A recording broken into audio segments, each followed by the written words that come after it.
This is part 2 to my sister video. When I say folks like them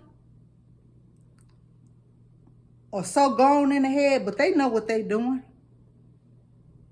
They relentless. They ain't gonna stop.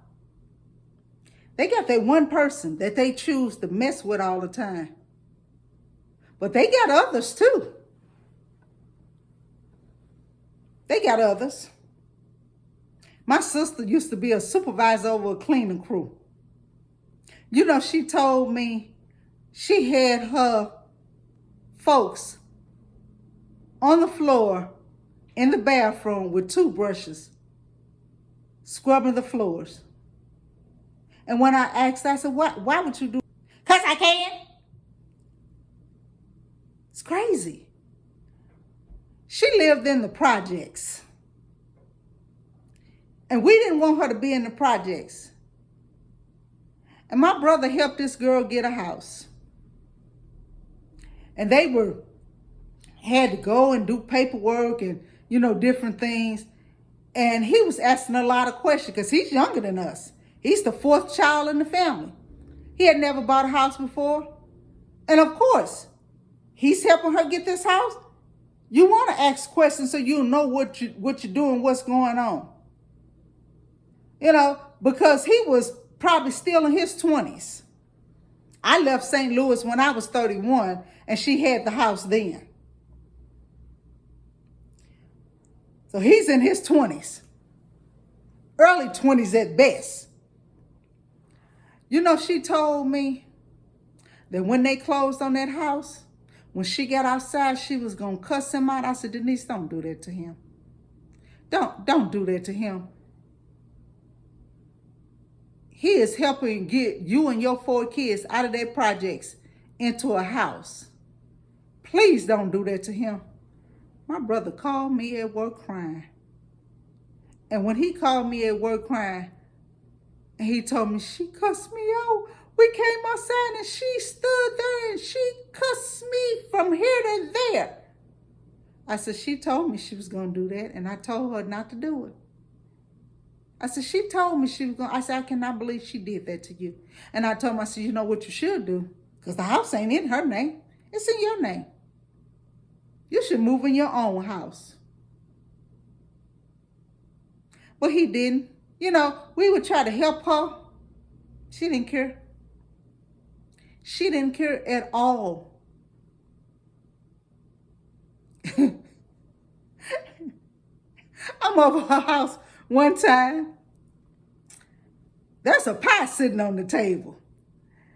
And I tell one of my nieces, I said, hand me a knife.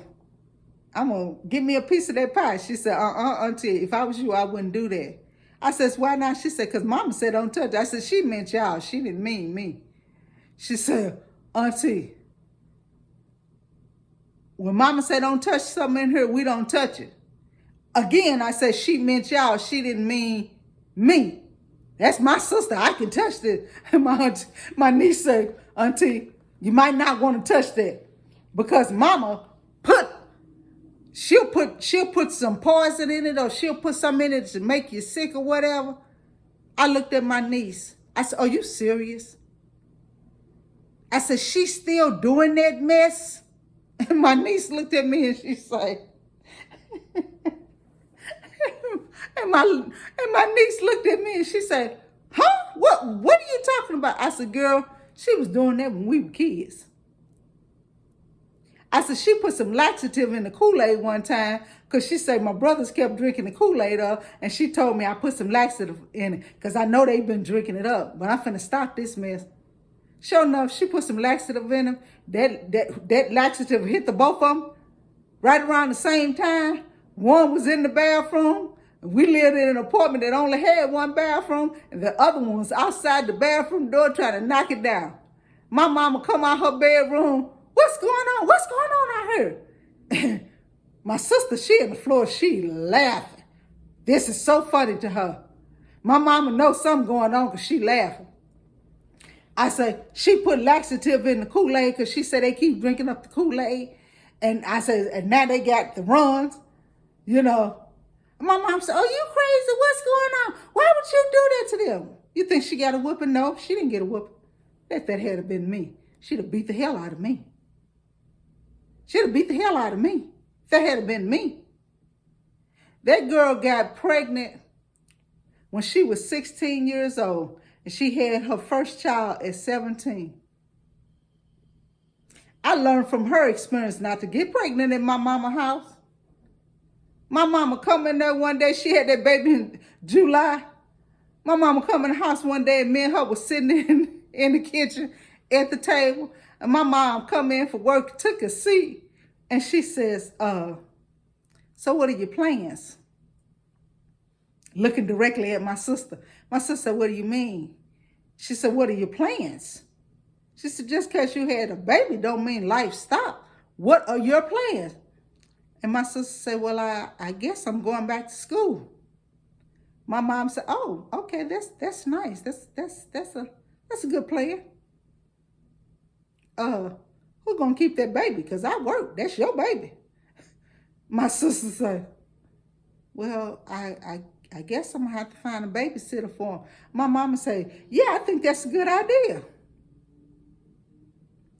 My mom said, who paying that babysitter? Because that's your baby. My sister said, well, I guess I'm gonna have to get me some little part-time job. My mom looked at her and she says, bingo, and got up and left the kitchen. I'm sitting there at the table with my sister. We both looking like, what just happened? What happened? My sister sitting there looking like life just slapped her in the face. I'm sitting there looking like, ooh, you going back to school? You gotta work and find a babysitter? My sister found a babysitter, tried to tell my mom, Mama, I found a babysitter. I want you to meet her. My mom said, I don't need to meet her. That's your child. What I need to meet her for? You better make sure whoever taking care of your child is right for your child. I ain't got nothing to do with that. You my child, but that's my grandchild. I don't care who keep them. You did that. You didn't have to get pregnant at no 16, have a baby at 17. So, this is life. My mama never met that woman. Didn't care about meeting that woman. She was serious as a heart attack. And I'm sitting there saying to myself, I ain't getting pregnant in this woman's house. Ain't no way. And you know what? I couldn't anyway because she put me out when I was 16. Yeah. She put me out January. It was 1 month before my 17th birthday. My birthday is in February. You would think that with all the stuff that my sister went through and I was right there for her, she would have treated me better. Oh, no.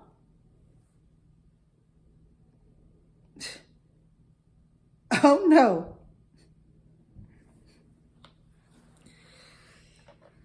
Woo. I can remember when I was working for the federal government and they had me on disaster duty. And I came home because my son was having a play. And I came home to surprise him. But when I got to St. Louis, they had a real bad storm or whatever. And so me and my brother and my stepfather was at the store. We were at Sam's Club getting some ice. We were in line. And my brother said, oh, there go. He said, there go. He points, there go my sister and my niece. I turn around. I go over to him. Hey, girl. I'm all happy to see him because they ain't seen me in a minute. I hugged her. That girl stood there like a block of ice. Standing there with her arms down like this, like, ooh, get off of me. Her and my niece both did that to me. Family. Like, they didn't want to be bothered. When I first started working for the federal government, I called my sister because I had been homeless for a minute and I had got an apartment. I called her to give her my address. That girl, when I say she went off on me, I don't need your address.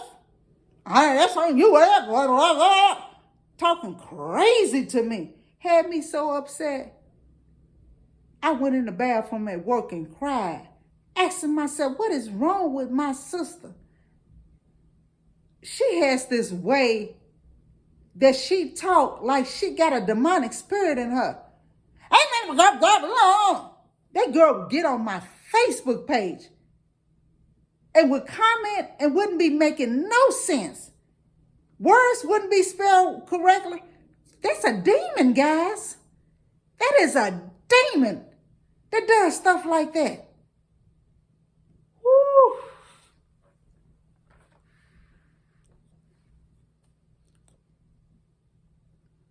You know how much it hurts when it's your sister and your mama treating you this way?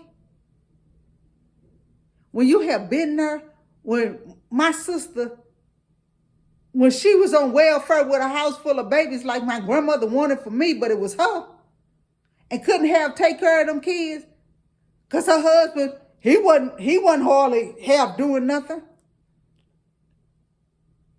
It was one year that my nephew needed a coat and my niece needed some shoes. And I took these kids and I got them coat and shoes. You know, when I had my son, she said that she was going to buy a case of milk for him. And she probably could have got it on WIC, because she had my nephew 6 months before I had my son. Had my baby come home from the hospital. I told my husband, go get some milk. He said, oh, your sister said she gonna get a case of milk. I told him, man, go get some milk. Our child was starved waiting on her. My son will be 41 this month. He ain't got one can of milk from her yet.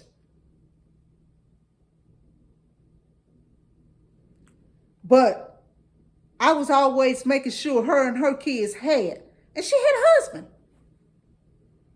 They would be fighting or whatever. People would call me. I'd get up and run and go get her. He'd be going on about his business. I'd get her, make sure she was okay. He used my car one time when she had baby number 3 to go pick her up from the hospital. He got my car at 8 something that morning. He's late picking me up from work. She's calling me all throughout the day. Where is he? Where is he? Where is he? I says, your husband got my car at 8 something this morning. I don't know where he is.